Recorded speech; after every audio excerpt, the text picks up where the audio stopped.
السلام علیکم۔ آج پیر ہے، مارچ کی 13 تاریخ۔ پاکستان میں سر شام کے 7، بھارت میں 7:30، اور یہاں ہمارے اسٹوڈیو کی گھڑیوں میں وقت کی تبدیلی کے بعد صبح کے 10 بج رہے ہیں۔ وائس آف امریکہ واشنگٹن کی اردو سروس سے میں ہوں خالد حمید، خبروں کے ایک بلیٹن کے ساتھ۔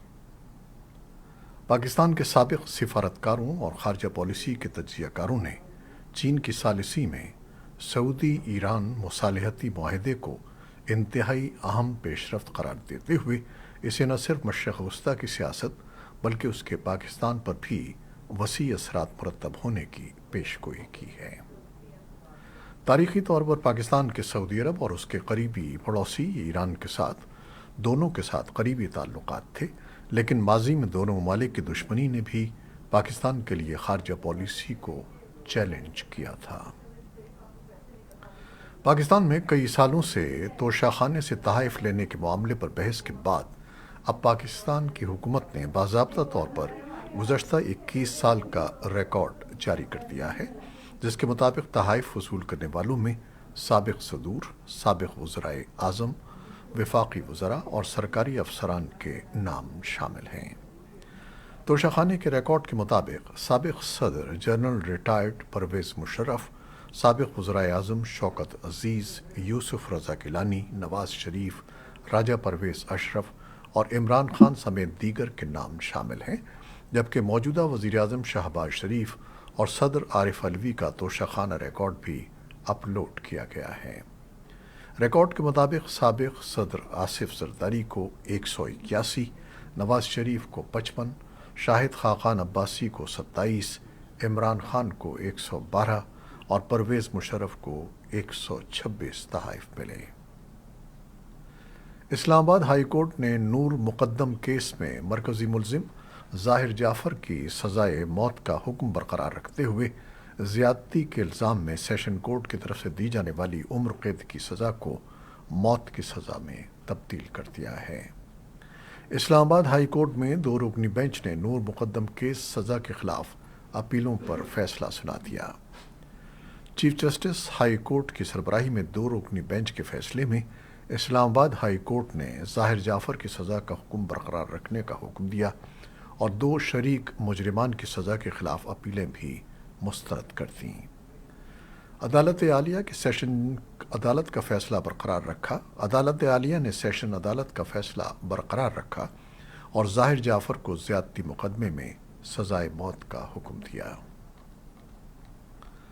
اسلام آباد کی ایک عدالت نے توشہ خانہ کیس میں سابق وزیر اعظم عمران خان کے ناقابل ضمانت وارنٹ گرفتاری بحال کر دیے ہیں، جبکہ خاتون جج کو دھمکی دینے کے دوسرے کیس میں عدالت نے ان کے وارنٹ گرفتاری جاری کر دیے ہیں۔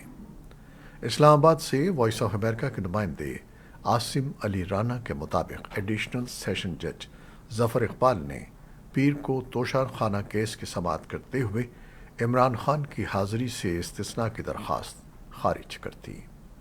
عدالت نے عمران خان کے ناقابل ضمانت وارنٹ گرفتاری پر عمل درآمد کی ہدایت کرتے ہوئے انہیں 18 مارچ کو پیش کرنے کا حکم دیا ہے۔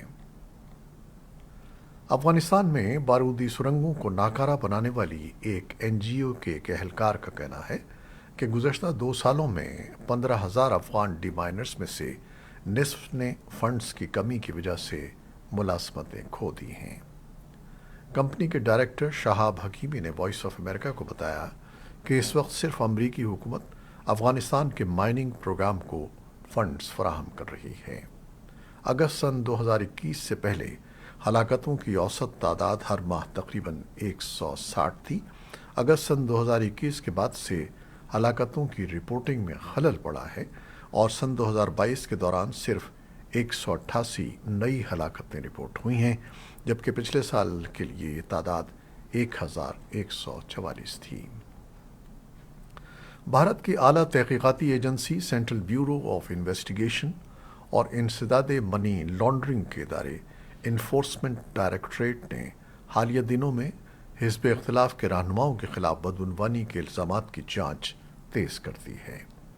بدعنوانی کے الزام میں دہلی کے نائب وزیر اعلیٰ منیش سسودیا کی گرفتاری کے بعد حزب اختلاف کے متعدد رہنماؤں سے مختلف معاملات میں پوچھ گچھ کی جا رہی ہے۔ ان کے علاوہ ایسے متعدد تجارت پیشہ افراد کے خلاف بھی جانچ کی جا رہی ہے جن کے بارے میں شبہ ہے کہ وہ حزب اختلاف کی جماعتوں کی مالی معاونت کرتے ہیں۔ حزب اختلاف کی 8 جماعتوں نے وزیر اعظم نریندر مودی کے نام ایک مکتوب میں الزام عائد کیا ہے کہ حکومت اپنے اقتدار کا غلط فائدہ اٹھاتے ہوئے ای ڈی اور سی بی آئی کا استعمال کر رہی ہے اور اپوزیشن رہنماؤں کو ہدف بنا رہی ہے تاکہ انتخابات میں فائدہ اٹھایا جا سکے۔ حکومت اور بی جے پی ان الزامات کی تردید کرتی ہے۔ ان کے مطابق مرکزی ایجنسیاں آزادی سے اپنا کام کر رہی ہیں اور جن پر بدعنوانی کے الزامات ہیں ان کی جانچ کر رہی ہیں۔ ان پر حکومت کا کوئی دباؤ نہیں ہے۔ بھارتی ایئر لائن انڈیگو کے مسافر طیارے نے کراچی ایئرپورٹ پر اتوار اور پیر کے درمیانی شب ہنگامی لینڈنگ کی، جس کے بعد مسافر طیارے کو رات کو ہی اپنی منزل کی جانب روانہ کر دیا گیا۔ سول ایویشن حکام کے مطابق ایئر انڈیگو کا جہاز دہلی سے دوحہ جا رہا تھا کہ پائلٹ نے طیارے میں سوار بیمار مسافر کی حالت بگڑنے پر جہاز کو کراچی کی طرف موڑنے کی درخواست کی۔ اس سے قبل جولائی سن 2022 میں شارجہ سے حیدرآباد دکن آنے والے بھارتی طیارے نے تکنیکی خرابی کے باعث کراچی ایئرپورٹ پر لینڈنگ کی تھی۔ امریکی صدر جو بائیڈن آج پیر کو بینکنگ سسٹم کے بارے میں بات کر رہے ہیں۔ اس سے پہلے حکومت نے 2 بڑے بینکوں کی ناکامی سے ہونے والے ممکنہ بحران پر قابو پانے کی کوشش کی۔ بائیڈن نے اتوار کو دیر گئے ایک بیان میں کہا کہ امریکی عوام اور امریکی کاروباری اداروں کو اعتماد ہونا چاہیے کہ جب ان کو ضرورت ہوگی تو ان کے بینک ڈپازٹس وہاں موجود ہوں گے۔ ان کا کہنا تھا کہ میں اس گڑبڑ کے ذمہ داروں کو مکمل طور پر جواب دہ ٹھہرانے اور بڑے بینکوں کی نگرانی اور ضابطے کو مضبوط بنانے کے لیے اپنی کوششوں کو جاری رکھنے کے عہد کا پابند ہوں تاکہ دوبارہ یہ صورتحال پیدا نہ ہو۔ امریکی محکمہ خزانہ نے اتوار کو ایک بیان میں کہا کہ کیلیفورنیا میں قائم سلیکون ویلی بینک اور نیو یارک میں قائم سگنیچر بینک کے جمع کنندگان کو پیر کو اپنی تمام رقم تک رسائی حاصل ہو جائے گی۔ مشرقی یوکرین کے باخموت کے علاقے میں دونوں فریقوں کے مطابق پیر کو شدید لڑائی ہوئی، جبکہ اس علاقے کے کنٹرول کے لیے مہینوں سے لڑائی جاری ہے۔ یوکرین کی فوج کا کہنا تھا کہ وہ شہر پر قبضہ کرنے کی روسی کوششوں کو پسپا کرنے کے لیے توپ خانے، ٹینکوں اور دیگر ہتھیاروں کا استعمال کر رہی ہے۔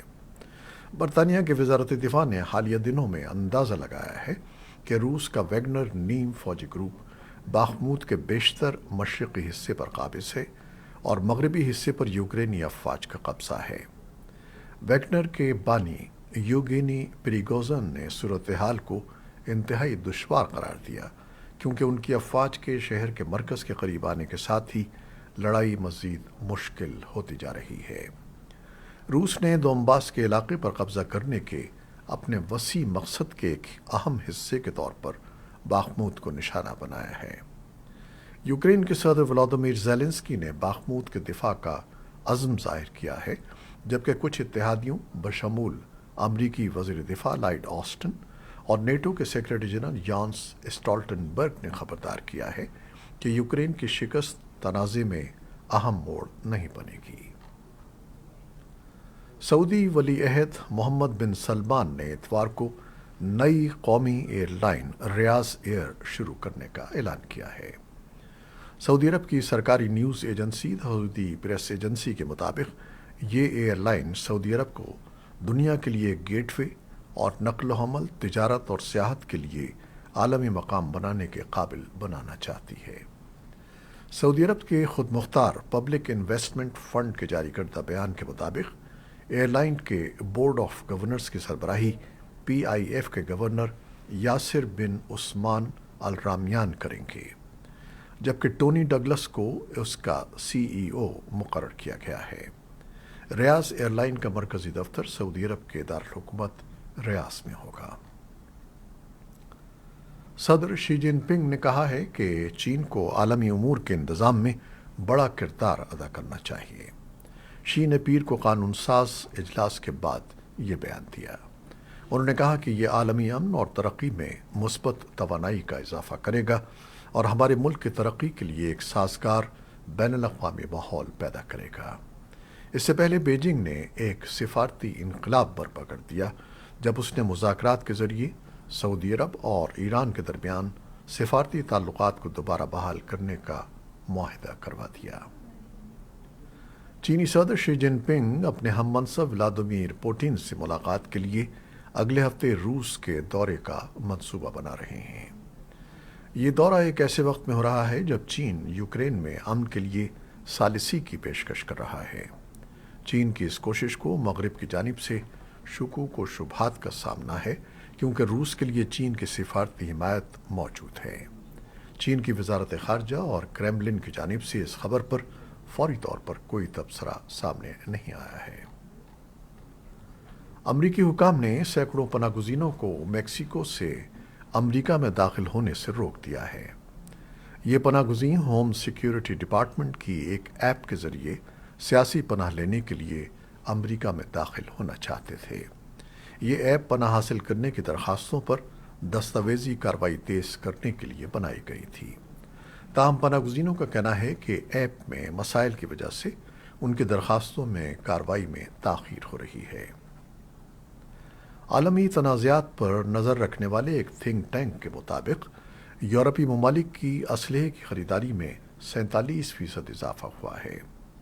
Stock home international peace research انسٹی ٹیوٹ کا کہنا ہے کہ عالمی سطح پر ہتھیاروں کی خرید و فروخت میں کمی کے باوجود یوکرین جنگ کے باعث یورپ میں ہتھیاروں کی درآمدات بڑھی ہیں۔